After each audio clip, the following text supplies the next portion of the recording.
Assalamualaikum warahmatullahi wabarakatuh.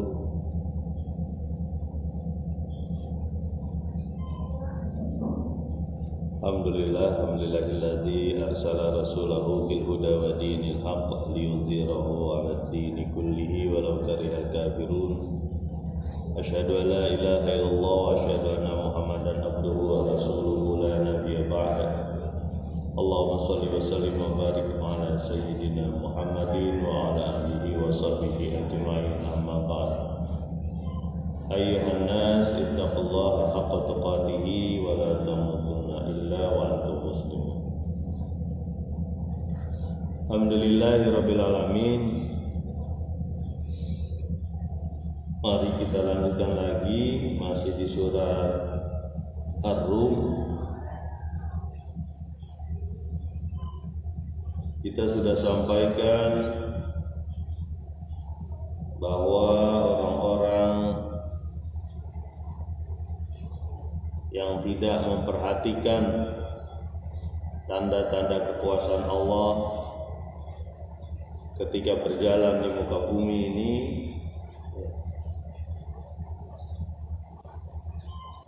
ada peninggalan orang-orang terdahulu yang dimusnahkan oleh Allah Subhanahu wa taala. Allah tidak menzalimi, tetapi mereka sendiri menzalimi dirinya sendiri.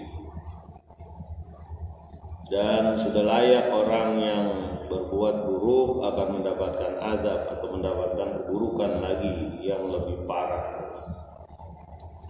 Karena mereka mendustakan ayat-ayat Allah dan mengolok-olok.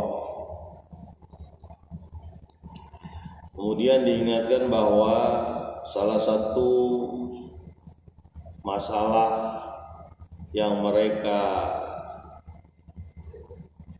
hadapi adalah bagaimana mereka tidak beriman terhadap hari akhirat. Dia tidak beriman akan penciptaan dirinya sendiri, dirinya kembali akan diciptakan oleh Allah di hari kebangkitan. Itu mereka tidak beriman, sehingga mereka melakukan hal yang demikian.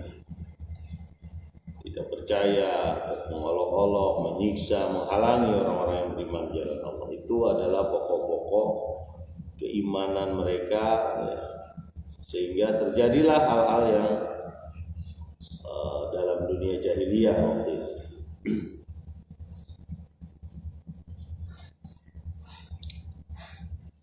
Mari kita lanjutkan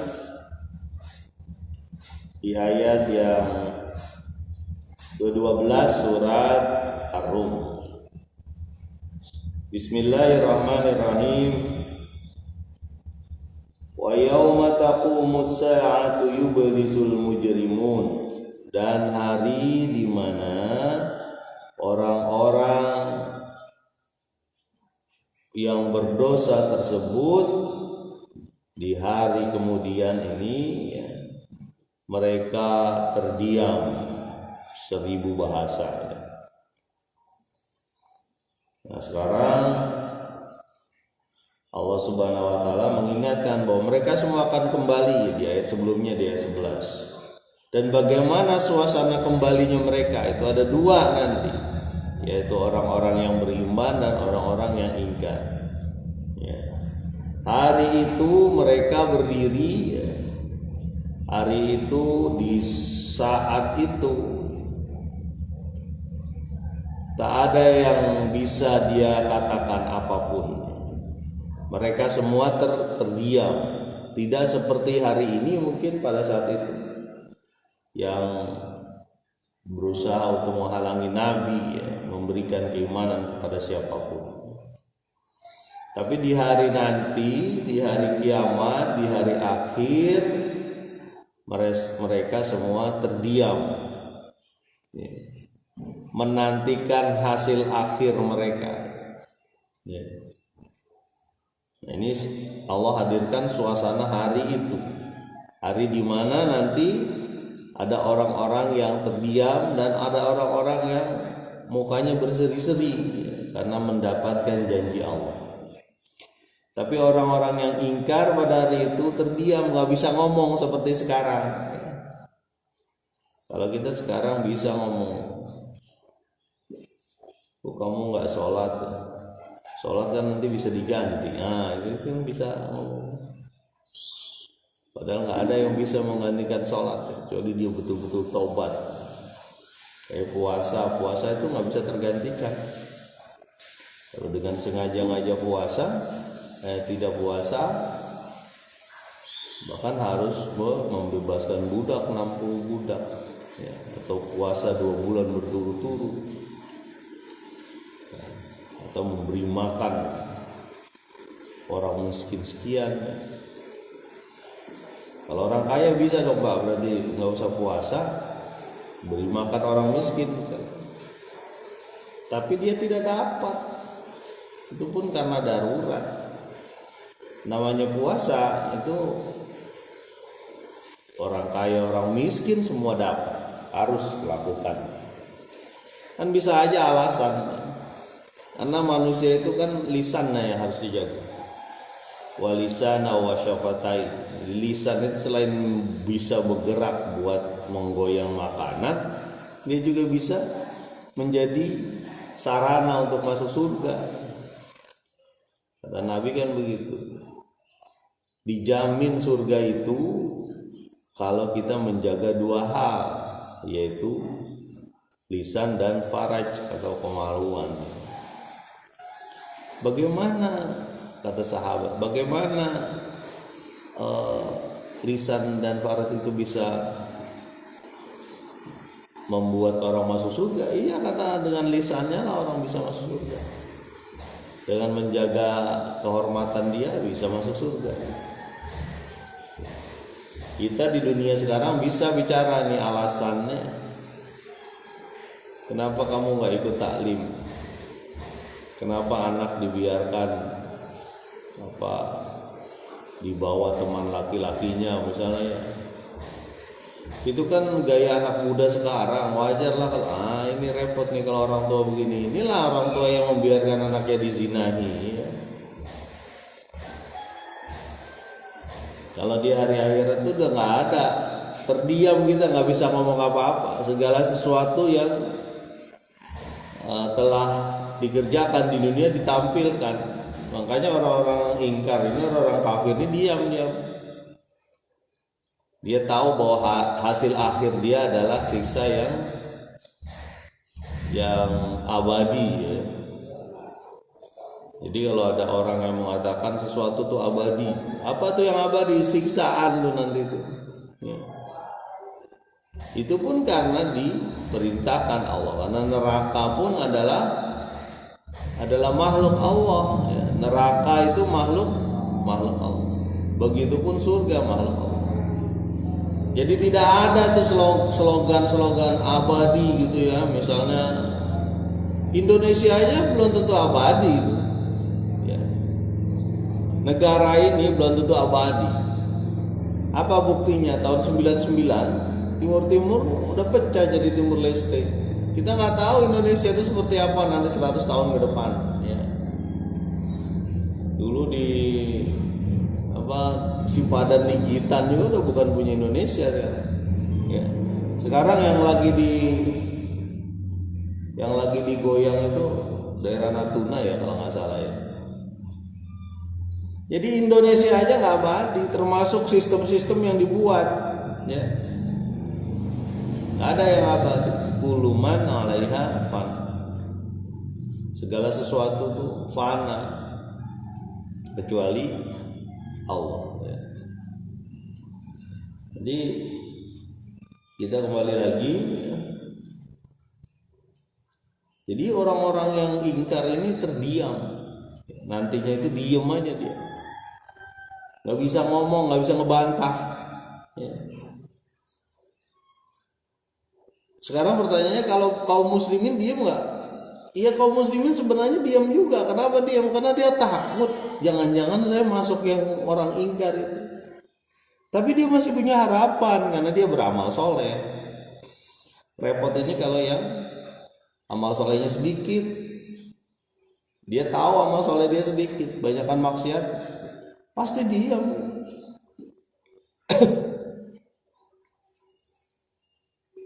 Ayat yang 13, walam yakul lahum min syurakaihim syufa'a'u wa kanu bi syurakaihim kafirun. Dan tidaklah bagi mereka terhadap berhala-berhala yang mereka sembah ya, mendapatkan syafaat atau pertolongan. Dan mereka pada saat itu terhadap berhala-berhala itu ingkar. Dia ingkarnya kalau udah telat. Ya. Nggak ada yang bisa menolong, termasuk berhala-berhala yang mereka sembah. Jangan lupa ya, berhala itu bukan cuma berhala patung.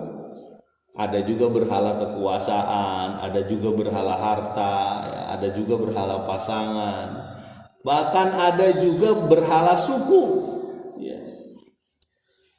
Suku itu bisa jadi berhala itu, keluarga bisa jadi berhala. Kalau dia disandingkan dengan Allah. Ya. Jadi waktu itu sebenarnya orang-orang Quraisy itu bukan menyembah berhala, mereka menyembah nafsunya. Ya. Nafsunya yang digawangi atau dijaga oleh berhala-berhala itu. Nah pada saat itu nanti di hari kiamat itu gak berguna sama sekali.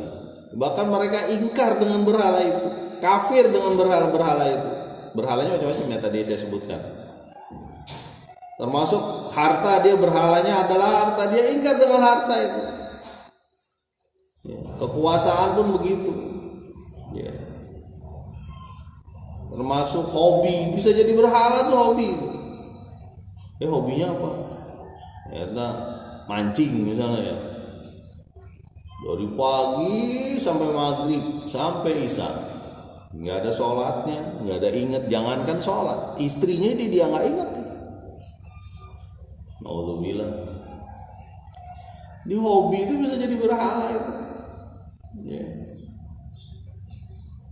Nah pada saat itu nggak ada yang dia mengharapkan pertolongan dari berhala mereka, kemusyrikan mereka nggak ada ya. Dan mereka ingkar, artinya udahlah kamu nggak berguna.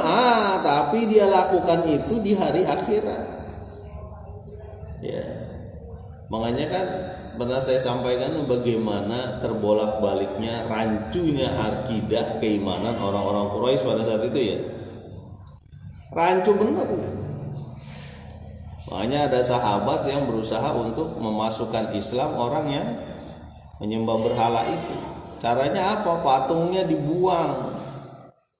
Ya. Kemudian kata orang itu, siapa yang kurang ajar terhadap Tuhanku ini? Ya. Hari kedua dibuang lagi.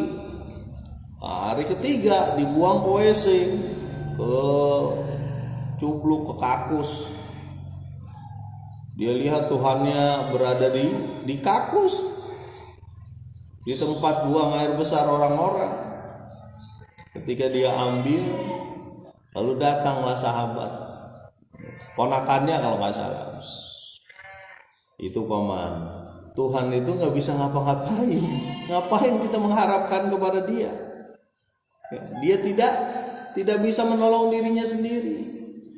Nah itu kebolak-baliknya itu akidah Quraisy, akidah orang-orang musyrik pada saat itu. Dan nanti di hari kiamat itu, di hari akhir mereka nggak bisa ngapa-ngapain. Bahkan dia kafir terhadap berhala-berhala itu.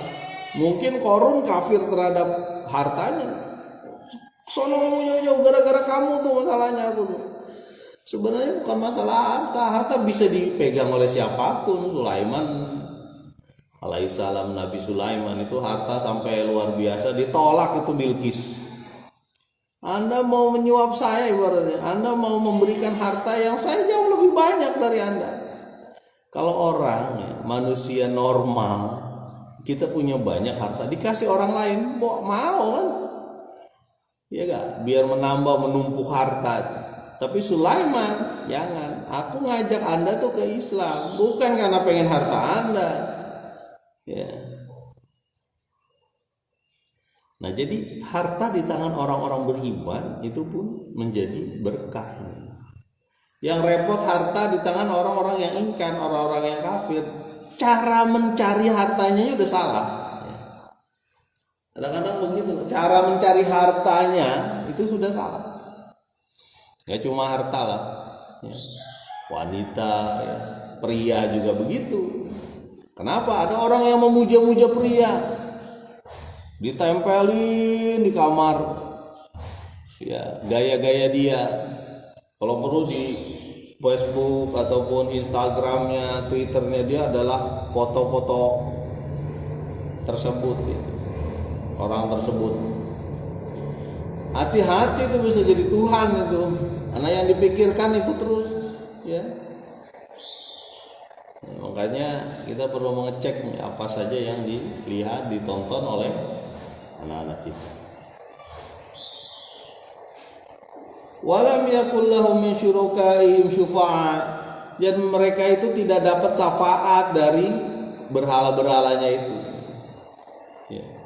Nggak dapat pertolongan.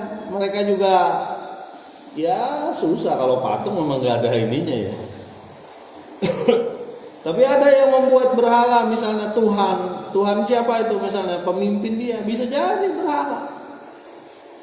Saya melakukan ini habis bapak saya begitu, pemimpin saya begitu, saya ikutin aja. Lah Anda kan punya otak, punya pikiran, bisalah menimbang-nimbang. Itulah yang disebut balik dewasa, ya. Anak kecil aja ada yang disebut mumayyiz, itu bisa membedakan mana baik dan buruk. Itu hati-hati kalau orang anak sudah mumayyiz, itu ada adabnya untuk masuk kamar orang tua, karena dia udah tahu, ya, walaupun belum sempurna, ya. Diketuklah kamar orang tua itu, ya. Assalamualaikum, baru bisa. Itu mumayyiz, sudah bisa membedakan mana yang buruk, mana yang baik, mana yang bagus, mana yang jelek. Ya, kalau anak udah usia, misalnya kalau anak laki-laki mungkin 10-11 tahun, ya. Anak perempuan bisa 90 tahun udah mulai. Kalau anak perempuan udah balik.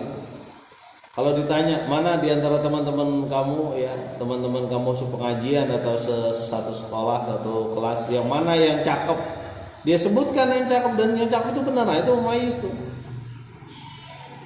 Hati-hati nih untuk anak-anak seperti ini. Makanya inilah adab Islam itu harus disampaikan, termasuk adab masuk kamar orang tua itu, ya. Kita sudah pernah sampaikan. Kembali lagi, wa kanu bi syurakaihim kafirin. Mereka ingkar terhadap syurakanya, terhadap berhalanya, mereka ingkar pada saat itu, ya. Firaun mungkin dia tendang-tendangin tuh Haman. Parah kamu Haman nih, gara-gara kamu ngikutin saya sih jadi. Nggak bisa pada saat itu. Haman itu siapa Haman? Haman itu perdana menterinya lah pada saat itu, yang disuruh buat bangunan tinggi melihat Tuhan Musa. Pendukung. Mungkin pada saat itu juga hartanya dia, kekuasaan dia, ya, tidak bisa menolong dia. Dan dia ingkar, ya. Di dunia itu udah dia ingkar tuh, tapi udah mau mati dia baru ingkar. Saya mengingkari berhala-berhala yang saya sembah. Saya beriman kepada Rabbul Alamin aja, Rabbu Musa wa Harun. Ya, sudah lewat. Idza balaghatit taraqi wa qila man raq. 3 nyawa sudah diterang di kerongkongan tenggorokan ini, siapa yang bisa menyembuhkan? Ada.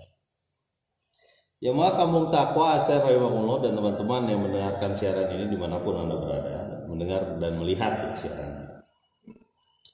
Kita lanjut, kita tembus saja nih di ayat yang ke-14. Ayat ke-14 surat Ar-Rum. Wa yauma taqumus sa'atu yauma idzi yatafarraqun. Pada hari mereka berdiri di hari akhir tersebut, ya, hari itu yatafarraqun, mereka bergolong-golongan. Berarti ada kelasnya. Nah, kelas beriman dan kelas kafir. Cuma 2 kelas, ya. Cuma 2 kelas pada saat itu, golong-golongan. Nah, di kelas-kelas itu ada bagian-bagiannya biasanya. Ada kelas yang best, ya, karena di kalangan beriman juga ada tingkatan-tingkatannya. Kata Nabi SAW, nanti di surga itu orang yang tingkatannya bawah terhadap tingkatan yang di atasnya itu seperti melihat bintang di langit. Ya. Artinya tingkatan yang tinggi itu seperti melihat bintang begitu jauh, tapi kelihatan, tapi begitu jauh. Nah, kita sekarang itu membuat tingkatan sekarang ini. Ya, kalau kita di surga, Allah jadikan kita di surga, amin. Ya. Itu bisa saja di tingkatan 1, tingkatan 2, tingkatan 3 terus sampai tinggi. Yang ujungnya itu Nabi, ya. Minan nabiyina wa syuhada wa sholihin. Ya. Ulaika rafiqa, di tempat yang tinggi. Jadi ada tingkatannya itu. Contoh gini. Nabi pernah ditanya oleh orang Badui itu. Orang Badui itu orang pedalaman tapi muslim. Wahai Nabi, kalau aku sholat 5 waktu, kalau aku puasa, kalau aku zakat, ya, sesuai dengan kewajiban, apakah masuk surga dan kalau jannah? Kata Nabi, iya. Ya. Aku tidak akan menambah lagi selain ini. Ya, kemudian dia pergi. Kata Nabi, kalau dia benar dengan ucapannya itu, dia masuk surga. Artinya pada tahap kewajiban saja cukup. Ya, mungkin dia sholatnya tetap 5 waktu, dia nggak kuat sholat sunnah karena dia bekerja dan sebagainya berat. Oke, dia puasanya hanya puasa Ramadan aja, dia nggak ada puasa sunnah lainnya. Tapi dia kerjakan, dia meninggalkan yang haram, dia meninggalkan zina, dia meninggalkan pencurian, dia meninggalkan pembunuhan, dia meninggalkan mabok. Yang dia kerjakan yang wajib-wajib aja. Mungkin ini perkiraan saya, mungkin dia di level 1 di surga. Tapi surga. Nah, jadi ada tingkatan-tingkatannya. Oh, yang udah dekat-dekat Nabi itu mungkin yang syuhada tuh. Kawan-kawan kita yang syahid di Palestina sekarang tuh. Bisa saja itu orang-orang yang dekat dengan Nabi. Ya. Karena dia mau menyerahkan nyawanya untuk perjuangan agama ini. Ya. Kita masih berkutat aja pada urusan-urusan kita ya. Urusan-urusan dunia kita ya. Ini ada orang-orang yang berjuang di jalan Allah, berada di garda terdepan Masjidil Aqsa. Sehingga doalah kita kirimkannya mereka. Sampai sekarang tuh perjuangan terus berlangsung hingga hari kiamat. Ya. Sampai siapa ya, Menteri Luar Negeri kalau nggak salah bilang, satu-satunya bangsa yang masih terjajah saat ini adalah Palestina. Jadi jangan kepikir begini nih, kadang-kadang kan ngapain ngurusin negeri orang? Negeri kita aja banyak yang bermasalah. Ya. Ngapain ngurusin negeri orang? Ya, negeri orang itu kaum muslimin. Dimanapun ada orang yang terjajah, terzalimi, itu masalah kita. Ya. Tapi ada juga yang balikin begini.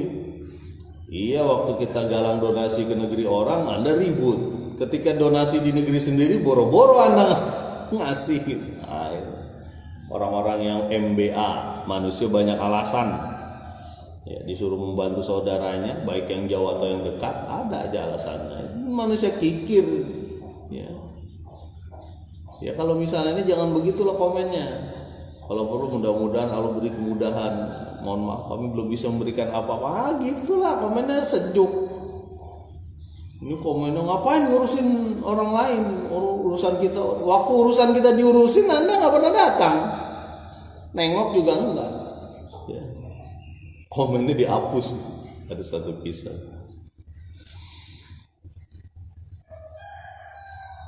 Jadi tadi kembali lagi, nanti di hari kiamat itu ada berkelas-kelas. Hari akhir itu ada kelas-kelasnya. Ya. Sama seperti masuk surga dari berbagai sisi ya. Ada yang dari sisi puasa, ada yang dari sholat, dari sisi zakat. Ya, ada kelas-kelasnya. Kita mau kelas mana gitu. Tapi ini kalau surga semua kelas sudah high class. Ya. Nah yang repot yang di sebelahnya ini. Ya. Di kalangan neraka ini pun yang bakal dapat neraka ini itu ada kelas-kelasnya itu. Ya. Seperti misalnya orang munafik fidar ki asfal safilin. Ya. Dia di paling bawah. Ada juga yang paling atas, seperti contohnya ada hadis, ya, adalah orang-orang yang berada di atas neraka. Tapi yang namanya di atas neraka tetap aja apinya 70 kali. Coba, apinya 70 kali dunia. Kita satu api aja di dunia ini, dibagi-bagi ini, itu bisa menghancurkan besi, ya. Ada levelnya itu, dan level itu sesuai dengan, makanya kita ingat ini kebaikan itu akan menjadi piramida, begitupun keburukan akan menjadi piramida. Kebaikan yang ditiru orang, dia akan mendapatkan manfaat terus sampai ke bawah. Begitupun keburukan yang ditiru orang, dia mendapatkan keburukan terus sampai ke bawah. Ada satu hadis yang menyatakan, saya lupa ini hadis riwayat siapa, sahih atau tidak saya belum tahu ya, tapi saya sampaikan, kalau nggak salah di satu kitab saya sebut, setiap orang yang membunuh, ya, itu anak Adam yang membunuh saudaranya itu dapat dosanya. Setiap orang yang membunuh nih, dari setiap orang yang membunuh itu anak Adam yang membunuh, ya, anaknya Adam yang terjadi pembunuhan, ya, itu mendapat dosanya karena dia sudah mengajarkan yang buruk. Makanya hati-hati, keburukan kita akan ditiru orang lain, ya. Apalagi orang tua nih, ya, kita berbuat buruk, ya, ditiru oleh anaknya. Contoh yang gampang tuh yang membuat anaknya itu susah diatur tuh kebiasaan bohong, ya. Orang tua berbohong itu ditiru anaknya dan bisa menimbulkan efek-efek lain yang lebih berat. Nanti kalau ada bapak itu datang, jangan kasih tahu mak ada di dalam, ya, bilang aja pergi. Nah, anaknya juga polos saja tuh. Orang itu datang, mungkin lagi utang atau apa. Ada mak gak? Oh, mak kata barusan kalau bapak datang, emak bilang jangan di sini, lagi pergi. Emak kata. Jadi apa namanya? Anaknya itu polos. Jadi emaknya ada di dalam. Itu kan bohong, tuh mengajarkan kebohongan. Ya. Anaknya ngelihat ibunya lagi megang uang, ya, ditaruh ke dompetnya. Anaknya ngelihat, bu minta uang dong. Nggak punya uang. Minta uang mulu sih. Minta sono bapak kamu. Ibu nggak punya uang. Padahal anaknya ngelihat. Itu bohong tuh. Itu mengajarkan kepada anaknya untuk berbohong, berdusta. Siapa yang nyolong jambu? Oh si Anu pak, si Anu. Padahal dia juga. Itu diajarkan orang tuanya itu berbohong. Kan gampang tuh, kelihatan lah. Siapa yang melakukan ini? Oh si ini pak, si ini. Kelihatan. Anak-anak itu susah untuk menyembunyikan perasaan dari mukanya, dari matanya kemana-mana ketika dia menyebutkan. Kecuali dideteksi dengan pendeteksi kebohongan mungkin. Jadi bohong itu kenapa? Karena dia tidak ingat bahwa Allah melihat. Itu dia masalah. Orang ini tidak ingat bahwa Allah melihat. Ada CCTV yang di setel terus 24 jam kanan kiri depan belakang. Ya. Ayat selanjutnya,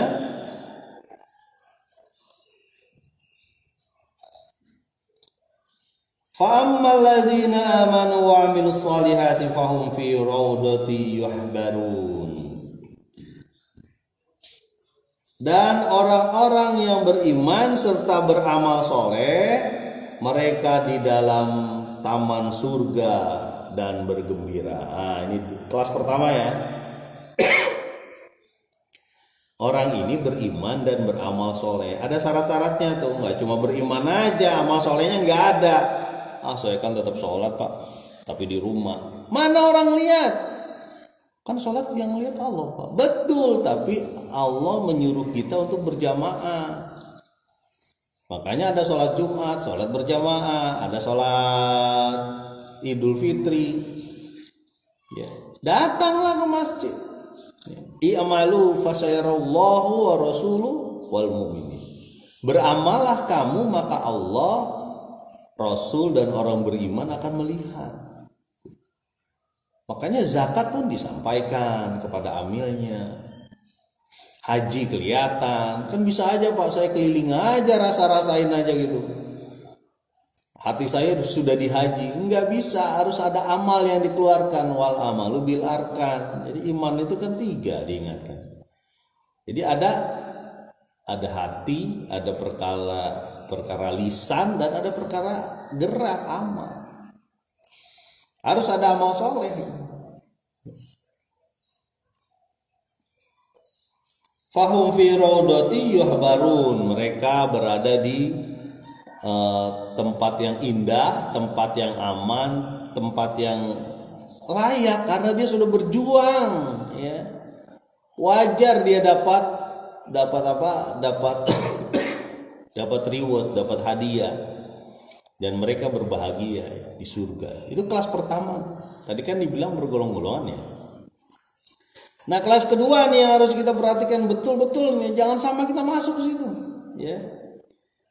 Di ayat ke-16, wa ammal ladzina kafaru wa kazzabu bi ayatina wa liqa'il akhirah fa ulaika fil adzabi muhdharun.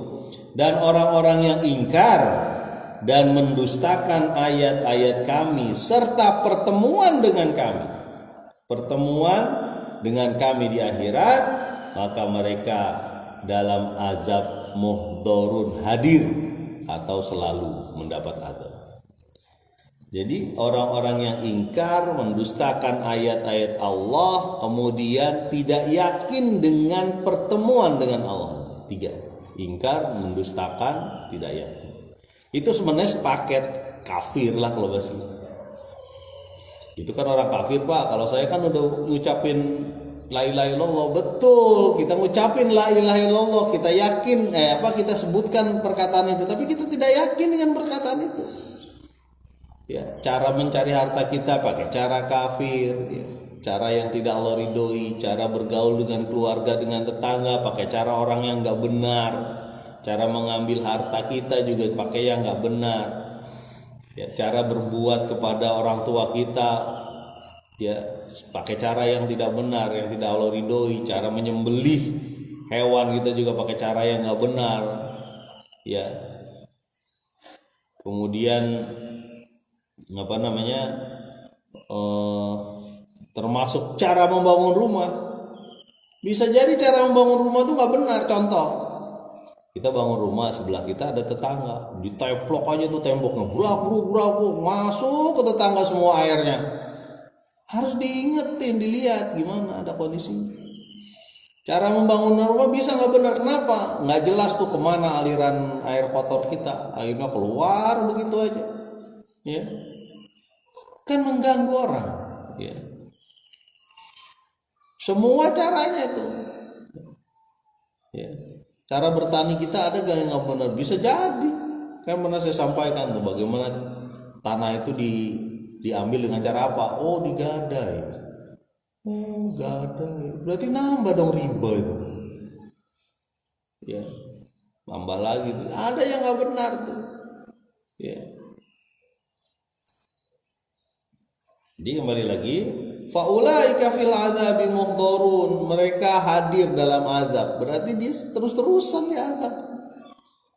Ya, itu kelas yang kita harus hindari ya. Dari 2 kelas tersebut. Mudah-mudahan bermanfaat. Subhanakallahumma wa bihamdika asyhadu alla ilaha illa anta astaghfiruka wa atubu ilaik. Assalamualaikum warahmatullahi wabarakatuh.